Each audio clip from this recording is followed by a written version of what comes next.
हिमालय की ऊंची ऊंची पर्वत श्रृंखलाओं के बीच जहां बर्फ की चादर हमेशा धरती को ढके रहती थी, वहीं कैलाश पर्वत पर भगवान शंकर अपने शांत और गहन ध्यान में लीन रहते थे। उनके चारों ओर गहरा सन्नाटा था, जिसे केवल मंद हवा की सरसराहट और गंगा की कल कल ध्वनि तोड़ती थी। दूसरी ओर राजा हिमवान की पुत्री पार्वती बचपन से ही अत्यंत सुंदर, बुद्धिमान और दृढ़ निश्चयी थीं। उनके मन में एक ही इच्छा थी, भगवान शंकर को अपना पति बनाना। ये इच्छा कोई साधारण नहीं थी, क्योंकि शंकर भगवान वैरागी थे, संसार के मोह माया से दूर रहते थे और विवाह में उनकी कोई रुचि नहीं थी। एक दिन पार्वती ने अपने पिता से कहा, पिताश्री, मैं भगवान शंकर को ही अपना पति बनाना चाहती हूँ। राजा हिमवान ने गंभीर होकर उत्तर दिया, पुत्री, ये मार्ग कठिन है। शंकर भगवान तपस्वी हैं, उन्हें प्रसन्न करना आसान नहीं है। लेकिन पार्वती का निश्चय अटल था। उन्होंने कठोर तपस्या करने का निर्णय लिया। वे जंगल में चली गईं और दिन रात भगवान शंकर का ध्यान करने लगी। उन्होंने पहले फल खाकर, फिर केवल पत्ते खाकर और अंत में बिना कुछ खाए वर्षों तक तप किया। उनकी तपस्या इतनी कठिन थी कि देवता भी चकित रह गए। देवताओं को चिंता हुई कि यदि शंकर और पार्वती का विवाह नहीं हुआ तो संसार का संतुलन बिगड़ सकता है। तब उन्होंने कामदेव को भेजा ताकि वे शंकर भगवान के ध्यान को भंग कर सकें। कामदेव ने अपने पुष्प बाण चलाए। जैसे ही बाण शंकर भगवान को लगा, उनका ध्यान भंग हुआ।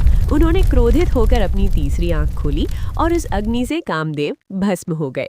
ये देखकर पार्वती दुखी हुई, लेकिन उन्होंने हार नहीं मानी। उन्होंने और भी कठोर तपस्या शुरू कर दी। उनका शरीर कमजोर हो गया, लेकिन उनका संकल्प और भी मजबूत होता गया। एक दिन भगवान शंकर ने पार्वती की परीक्षा लेने का विचार किया। वो एक साधु का रूप धारण करके उनके पास पहुंचे और बोले, हे देवी, तुम किसके लिए इतनी कठोर तपस्या कर रही हो? पार्वती ने विनम्रता से उत्तर दिया, मैं भगवान शंकर को पति रूप में प्राप्त करने के लिए तप कर रही हूँ। साधु ने हंसते हुए कहा, शंकर, वो तो एक अजीब तपस्वी है। शरीर पर भस्म लगाए रहते हैं, गले में सर्प धारण करते हैं और शमशान में रहते हैं। तुम जैसी सुंदर और राजकुमारी उनके योग्य नहीं हो।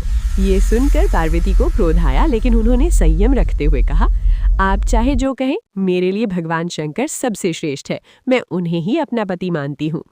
तब भगवान शंकर अपने असली रूप में प्रकट हुए। पार्वती उन्हें देखकर भाव विभोर हो गई। शंकर भगवान ने मुस्कुराकर कहा, हे पार्वती, तुम्हारी भक्ति, तपस्या और दृढ़ निश्चय ने मुझे प्रसन्न कर दिया है। मैं तुम्हें अपनी पत्नी के रूप में स्वीकार करता हूँ। ये सुनकर पार्वती की आंखों में खुशी के आंसू आ गए। उनके तप का फल उन्हें मिल चुका था। इसके बाद हिमालय में भव्य विवाह की तैयारी शुरू हुई। देवता, ऋषि मुनि, गंधर्व और अप्सराएं सभी इस दिव्य विवाह में शामिल होने के लिए आए। भगवान शंकर की बारात बहुत ही अनोखी थी। उनके साथ भूत, प्रेत, गण और योगी थे। जब पार्वती की माता ने ये विचित्र बारात देखी तो वे घबरा गई। उन्होंने कहा, ये कैसी बारात है? मैं अपनी पुत्री का विवाह ऐसे वर्षे नहीं कर सकती। तब भगवान शंकर ने अपना सुंदर और दिव्य रूप धारण किया। उनका तेज देखकर सभी मंत्रमुग्ध हो गए। माता भी प्रसन्न हो गईं और विवाह के लिए सहमत हो गई। फिर पूरे विधि विधान के साथ भगवान शंकर और माता पार्वती का विवाह संपन्न हुआ। ये विवाह केवल दो व्यक्तियों का नहीं, बल्कि शक्ति और शिव का मिलन था, जो सृष्टि के संतुलन का आधार है। विवाह के बाद पार्वती कैलाश पर्वत पर शंकर भगवान के साथ रहने लगी। उन्होंने अपने प्रेम, धैर्य और समझदारी से शंकर भगवान के जीवन में संतुलन और स्नेह लाया। एक दिन पार्वती ने पूछा, स्वामी, आप हमेशा ध्यान में क्यों रहते हैं? शंकर भगवान ने उत्तर दिया, हे पार्वती, ध्यान से ही मैं इस संसार की रक्षा करता हूँ, लेकिन तुम्हारे साथ मैं जीवन के आनंद को भी महसूस करता हूँ। धीरे धीरे दोनों का प्रेम और भी गहरा होता गया। वे साथ मिलकर संसार के कल्याण के लिए कार्य करने लगे। पार्वती ने गृहस्थ जीवन को संभाला, जबकि शंकर भगवान ध्यान और तपस्या में लगे रहे। उनका जीवन हमें सिखाता है कि सच्चा प्रेम धैर्य, विश्वास और समर्पण से ही प्राप्त होता है। पार्वती की अटूट भक्ति और शंकर भगवान की कृपा इस बात का प्रमाण है। समय के साथ उनके घर में भगवान गणेश और कार्तिकेय का जन्म हुआ। पूरा कैलाश पर्वत खुशियों से भर गया।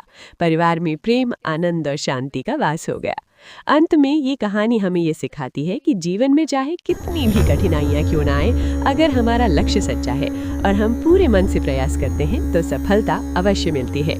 पार्वती की अटूट भक्ति और शंकर भगवान की कृपा इस बात का प्रमाण है।